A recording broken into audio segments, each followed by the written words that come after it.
Rain whispered against the glass, a steady rhythm that matched the heaviness in Daniel Hart's chest. He sat at the kitchen table, surrounded by half-eaten cereal bowls and drawings pinned crookedly to the refrigerator. One crayon sketch stood out, a stick-figure family, a little girl between her parents, all holding hands. The mom was drawn from memory, a memory Daniel wished he could erase. Across from him, 7-year-old Lily swung her legs, humming softly as she pressed stickers onto an invitation card. "Daddy," she said with a grin too bright for the dim morning, "can Mommy come to my birthday this year?" Daniel's heart clenched. He forced a smile that didn't reach his tired eyes. "Sweetheart, you know Mommy can't. But you said maybe this year." Lily protested, her voice trembling with the fragile hope only a child could carry. "Everyone else's mom comes. Mine can too, right?" Daniel looked away, his throat tight. The truth was brutal. His ex-wife hadn't called in over a year, too consumed by her new life to care. But Lily didn't need that truth. She needed magic, even if it had to be borrowed. Later that night, Daniel sat on the edge of his bed, scrolling through old photos, the kind that made loneliness feel like a living thing. The idea struck him not as inspiration, but as desperation. Lily deserved a perfect birthday. A family, even if it was pretend. He opened his phone and typed a message he never imagined sending. "Hi, this might sound strange, but I need a favor. Can you act as my wife for a week?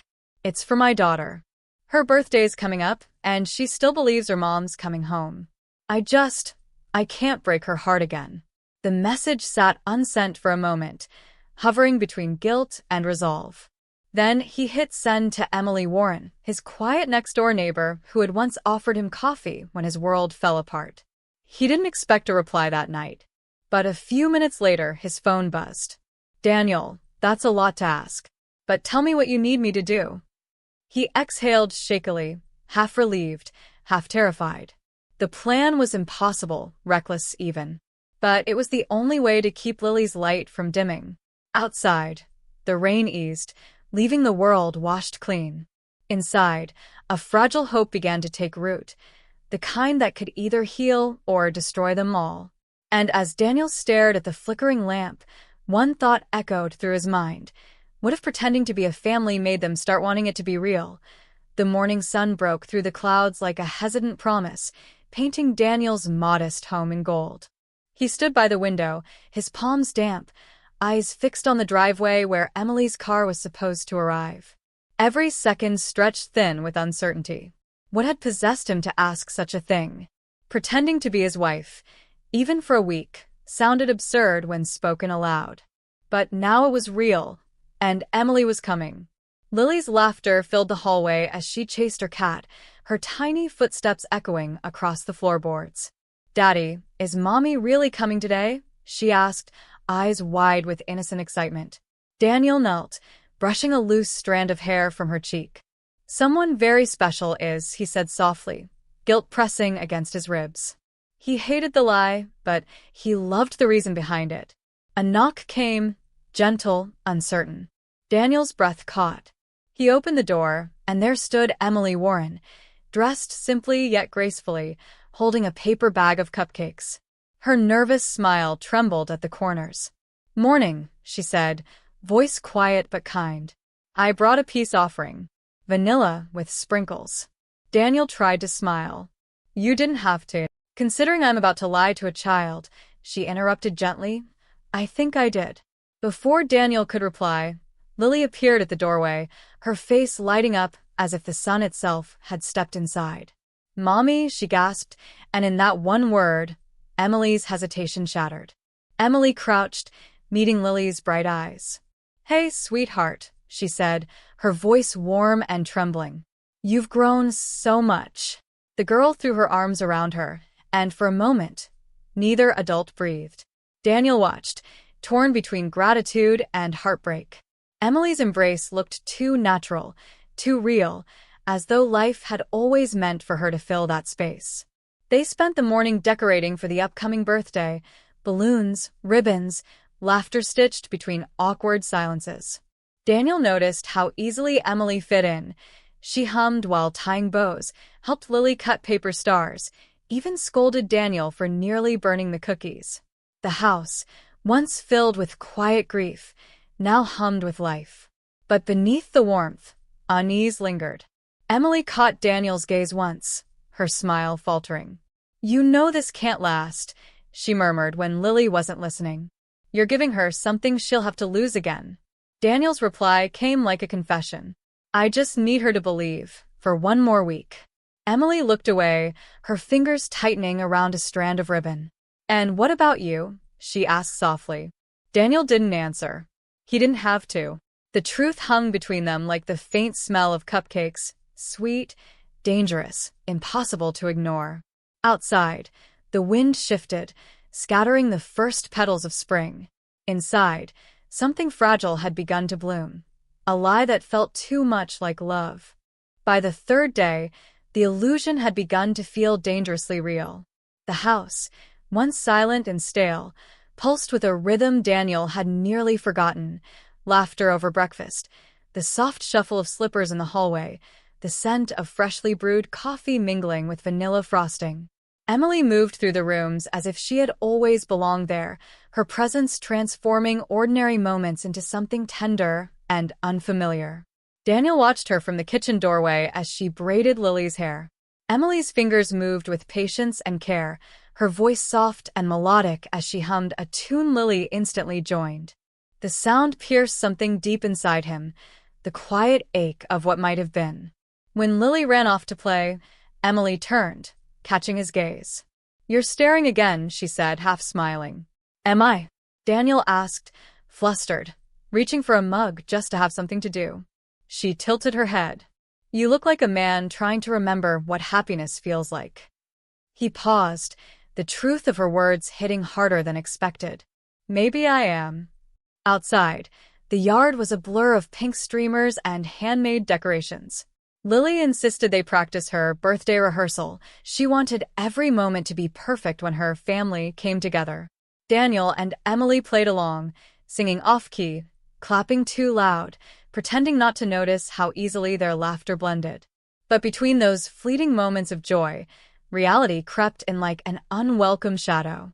Daniel saw it in the way Emily's smile sometimes faltered when Lily called her mommy, or how she lingered by the window after the child had gone to bed. That evening, as the house settled into stillness, Daniel found Emily outside on the porch. The sky stretched wide and bruised, stars flickering faintly above. She was holding one of Lily's drawings, the three of them, stick figures again, hands joined under a crooked sun. "She drew this for me," Emily whispered. "She called it our family." Daniel's chest tightened. "She's just a kid. To her, love is simple." Emily turned to him, eyes glistening in the dim light. "But it isn't simple for us, is it? We're building a lie, one that's starting to feel too beautiful to end." He wanted to tell her she was wrong, that it was only a week, that this was all for Lily, but the words wouldn't come. Because when he looked at her, standing there with that fragile hope in her eyes, he realized the line between pretending and feeling had already blurred beyond repair. "Maybe," he said quietly, "some lies are just truths waiting for the right moment." Emily didn't answer. She just looked at him for a long, trembling heartbeat before walking back inside. And in that silence, Daniel knew the real danger wasn't the act itself. It was what would happen when the pretending had to end. The morning of Lily's birthday dawned with the golden glow of a promise, but Daniel felt the weight of a storm brewing beneath it. Balloons hung from every corner, the scent of vanilla cake filled the air, and laughter echoed faintly from the backyard. Yet behind the cheerful chaos, unease simmered. Every glance, every gesture between him and Emily carried the strain of unspoken truth. Emily stood by the kitchen counter, smoothing her dress and pretending not to tremble. "She's so excited," she said, her voice steady but her eyes distant. "She keeps asking if the guests will see her parents dancing." Daniel forced a chuckle. "I can manage a slow waltz if you don't step on my toes." She smiled faintly, but the humor faded before it could settle. "You've thought about what happens after today, haven't you?" He hesitated, then shook his head. "Let's just get through the party." But Emily's question lingered. shadowing every moment. Lily's joy was radiant, her laughter contagious as she darted through a sea of ribbons and gifts, but Daniel couldn't shake the feeling that each smile was borrowed time. Midway through the celebration, the doorbell rang. The music dimmed, and Lily sprinted to the door, squealing, "Maybe it's Mommy's surprise friend." Daniel froze. No one else was supposed to come. He moved quickly, but Lily had already opened the door.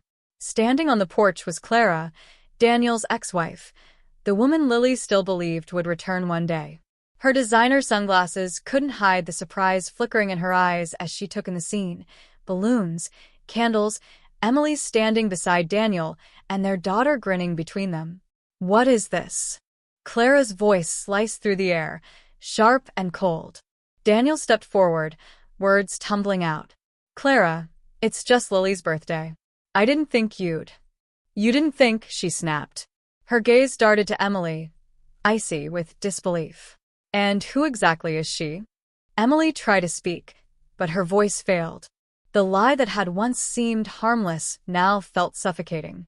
Lily looked between them, confusion clouding her joy. "Mommy? You came?" Clara's expression faltered as she crouched down. "Of course, sweetheart." Then, casting a hard glance at Daniel, she added under her breath, "We need to talk. Alone." The party continued in fragments. Laughter forced, music hollow. Emily helped serve cake, her hands trembling as she caught Daniel's eye across the room. The warmth they'd built was unraveling, thread by thread. When the last guest left and Lily finally fell asleep amid her new toys, Daniel found Emily sitting outside, shoulders tense. "She's her real mother," Emily said softly, not turning around. "That's something I can't ever be." Daniel's heart twisted. "You were what Lily needed." "What I needed." Emily stood, her voice barely above a whisper. "Maybe that's the problem." And as she walked into the darkness, Daniel felt the fragile dream they'd built collapsing, leaving only the ache of what could never truly be. The night after the party was colder than usual, the house eerily silent except for the rhythmic hum of the refrigerator. Streamers hung limp, forgotten, like the remnants of a dream that had already faded. Daniel sat alone at the kitchen table, staring at the half-empty cake. The candles melted into soft, twisted shapes. Lily had fallen asleep clutching one of Emily's hair ribbons, her small hand gripping it as though afraid it might disappear, just like everything else that made her happy. He didn't know which hurt more, Clara's sudden reappearance or Emily's quiet departure afterward. Both left a hollow ache he couldn't name. A faint knock startled him. When he opened the door, Emily stood there, drenched from the rain, her eyes red but determined. She looked smaller somehow, fragile beneath the porch light. "I couldn't sleep," she said simply. "Neither could you, I bet." He stepped aside silently, and she entered. The air between them felt heavier than before, like the fragile silence that comes after an argument neither wants to revisit. "Clara called," Daniel began quietly. "She wants to see Lily more often. Says she's ready to be a mother again." Emily's face flickered with an emotion she tried to hide, relief, maybe, or sorrow. "That's good, isn't it? That's what Lily deserves." Daniel shook his head. "Deserves, yes. But not at the cost of losing what she's found." He hesitated, searching for words that didn't sound foolish. "You made her believe in love again, Emily. In family. You made me believe again." Emily looked away, her voice trembling. "You asked me to pretend, Daniel. And I did. Too well, maybe. But that little girl deserves truth now, not a woman playing her mother." He took a slow breath. "What if it's not pretending anymore?" Her eyes widened, uncertainty flickering there. "Don't," she whispered. "Don't make this harder than it already is." But Daniel stepped closer, his voice barely audible. "You felt it too." "I know you did." Every look, every smile. It wasn't part of the act. Emily's composure cracked, tears pooling in her eyes. "Yes," she admitted. "I felt it. But feelings don't make this right. You and I built something beautiful on a lie, and if we don't stop now, it'll break her heart, and ours." Daniel swallowed hard, his chest tightening with every word she said. "So, what do we do?" Emily took a trembling breath and looked toward the hallway where Lily slept, her face soft in the glow of a nightlight. We tell her the truth. Gently. And when she cries, you hold her. Not me. Her words fell like quiet thunder. Then, with a small, bittersweet smile, Emily whispered, "Thank you for letting me be loved, even if it wasn't supposed to last." And before Daniel could stop her, she turned and stepped back into the rain, leaving behind a home that suddenly felt far too empty and a man who finally understood the cost of love built on borrowed time.